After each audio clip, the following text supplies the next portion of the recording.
Viaggiatori, bentornati. La crociera della musica, arte e cultura napoletana, ve lo stiamo raccontando, si avvicina sì all'ultima tappa della 16ª edizione bis, ma già è pronta a salpare a settembre con la 18ª edizione.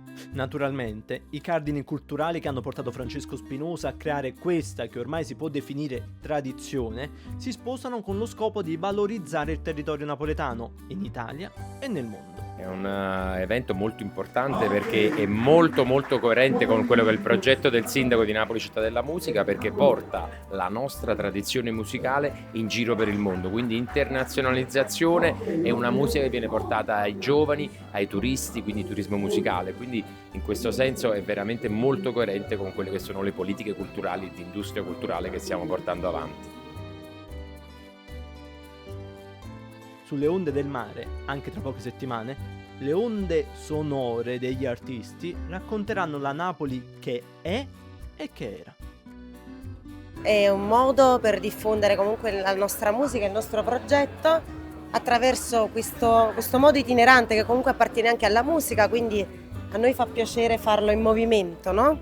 E porteremo il nostro progetto di canzoni tradotte in napoletano e credo che in questa cornice possa essere una buona occasione per portare un po' di Napoli in giro per questo piccolo mondo. È un modo di esportare poi la musica anche unico, perché esibirsi sulle onde del mare che vanno ad influenzare la musica, cosa rappresenta per voi artisti poi? Sicuramente è molto più suggestivo, chiaramente poi il mare ci appartiene in maniera particolare, è la prima volta che ci esibiamo sulle onde, insomma, così in navigazione, quindi per noi è una cosa nuova e non vediamo l'ora. Esibirsi o divulgare il sapere su un palco che naviga sul mare è spesso un'esperienza unica, ma al contempo, per certi versi, una sfida.